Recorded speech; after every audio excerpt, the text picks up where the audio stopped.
Hum, Très chers internautes, bonjour, bonsoir, ça dépend de l'heure où vous allez me suivre. À la présentation, c'est Madame Arsène. Lelo oyo nayebi bino sujet moko kitoko oyo osepelisa bino nyonso. Sujet na biso eye mpona koteya epi ememela biso eloko moko ya motuya. Sujet na biso oyo tobengi orgueil kati na jeunesse congolaise. Eloko nini orgueil ememeli jeunesse congolaise? Et ba conséquences nini oyo à cause ya orgueil oyo jeunesse congolaise azosubir? Et à la fin nakomeka kopesa conseil.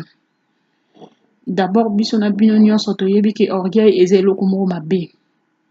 eza eloko moko oyo ekoki koapporter rien de plus na vie ya moto, ekoki koapporter jamais bonheur. Sujet oyo plus nasali yango par rapport ya ba comportement oyo namoni na niveau ya média en ligne na bandeko na biso basere na biso bafrère na biso oyo baza na mosusu baza na Congo na mosusu bazali awa na ndenge baza kose comporter esengi nasala sujet oyo parce que bango bazo représenter jeunesse congolaise entière. Bon, naye kopesa par exemple ya bandeko na biso oyo bazali awa tala ndeti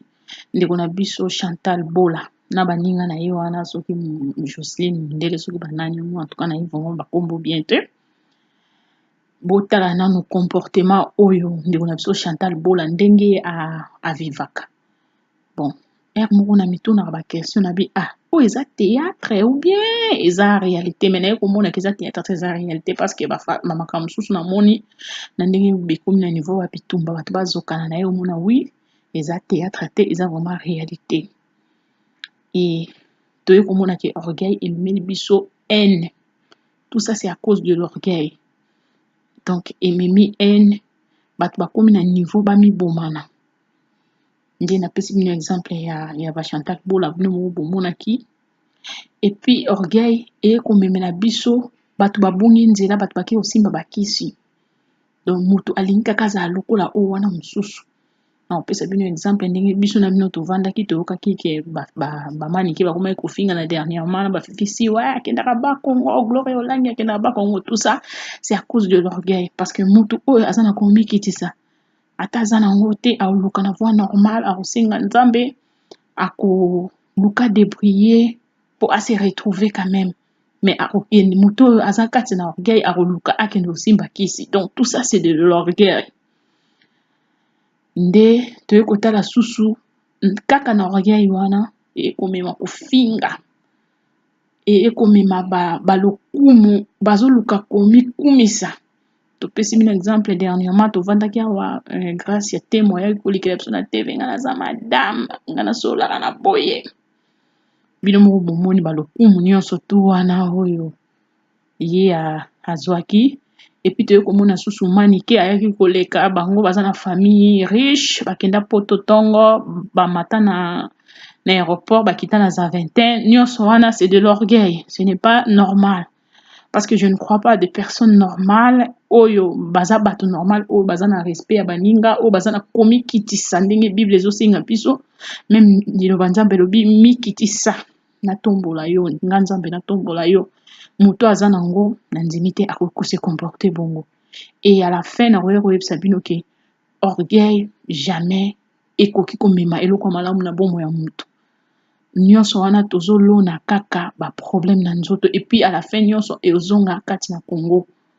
Pe toye komona susu même na Congo nga nazalaki na Congo à cause de l'orgueil ba jeune na biso bazotanga ba classe oyo pa il fallait attendre. Ozomona jeune aza na capacité te ya mayele ya relation internationale ou bien ya science économique ou bien quelque chose la comptabilité. Mais à cette option wana par rapport à combo pour battre baye attendre parce que aujourd'hui na oyebisa bino na Congo kuna c'est rare omona moto ake kosala ba maçonnerie wana ba nini cordonnerie ba biloko moko bongo tout le monde ba génération nyonso baza kaka science commerciale et financière nini ba biloko moko donc kombo kaka ya monene donc il suffit ka kombo ezalaka ya monene nde ya okende classe oketanga et puis à la fin akoya na eloko moko te na motu parce que akendaki nango na orgueil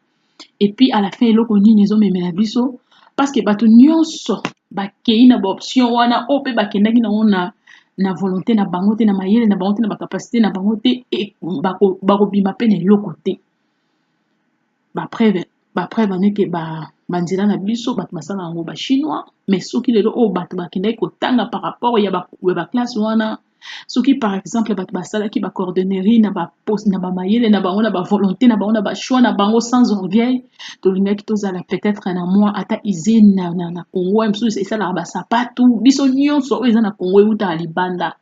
tout ça euti na orgueil na biso bato bayekoli te na mitema na bango bien na volonté na bango parce que baye kaka batangi na baorgueil et à la fin bazokondane mboka ezokende te mboka ekendaka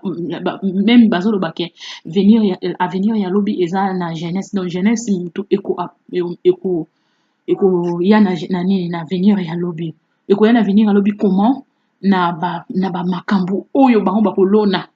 jeunesse soki eyie na bainitiative ya bien jeunesse etangi bien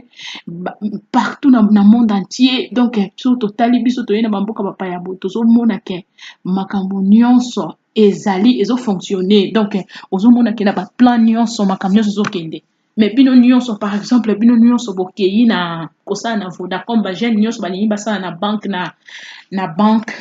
sikoyo banani bakotonga mapapa banani bakotonga bilamba banani bakotonga banzela banani bakosala boye banani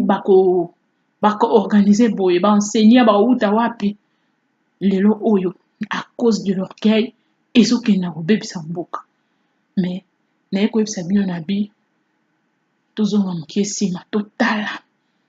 totala liboso soki biso ebebi mais tosala tout mpo tobongisa mpona bana na biso oyo bazoya nsima bandeko na ngai tomikitisa toluka tomikitisa même bible nde kana mpe kotalisa bino elobi mikitisa na nzambe azoyebisa biso mikitisa na otombola yo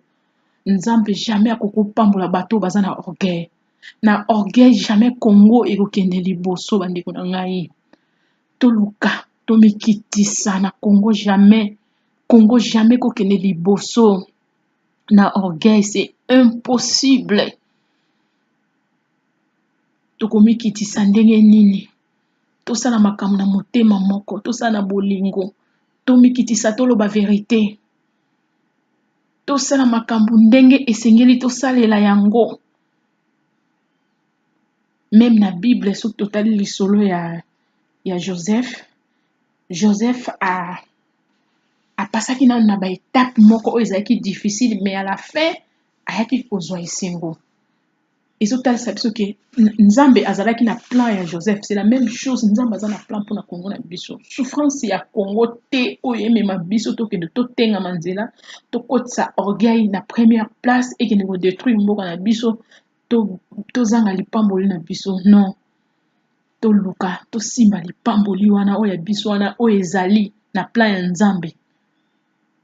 toede tosunga Congo wana ekende liboso na komikitisa na kolukelonga ya nzambe na ndenge solo na kosala makambo ya kitoko parce que oyo biso tozolona siko yango ekoya yango tobuka eske na mafinga tokobuka eloko ya malamu na mafinga c'est de l'orgueil mpo moto aza na komikitisa soki likambo ezali akobenga moninga alobi ndeko na ngai tosolola tala boye na sepela ete wana mosusu mpe alobi bon tosala boye kasi en conclusion mais moto aza na kati ya orgueil akoleka na tv akofinga moninga e na nyonso wana ekoaporte eloko te bandeko na ngai temps ezali nano tomikitisa tolongwa kati na orgueil oyo ezokende kodétruire Congo eza ya biso nyonso tolingaka Congo toza mpe na posa makambo avance mpona Congo na biso ata tolobi Congo ezoponga te mais soki tozaka na kati ya orgueil ata totie makelele na batelevizio ekobonga mpe te. Tomikitisa nano tozonga na makolo ya Nzambe, tosenga Nzambe pardon, tomikitisa tozonga naza kobeta se te parce que avec orgueil tokozwa eloko te, eloko oyo oyebi te koloba te, eloko oyo yo oza te kokosa te. Tosala makambo na ndenge ya logique, tozala logique tomonake makambo na biso ekende liboso. En tout cas video oyo bopartage yango, bo aimer chaîne na biso eza nano ya sika, esala nano 6 jours depuis tofungoli yango. Ba sujet kozala ebele ya bien, tobanda koya na sujet todévelopper et puis à la fin topesi conseil, tobanda koya mpe na ba émission topartage kana bandeko na biso ya communauté congolaise po tomema ata un plus na communauté congolaise. En tout cas nalingi bino mingi na kombo na Yesu botikala bien. Merci beaucoup, bisous.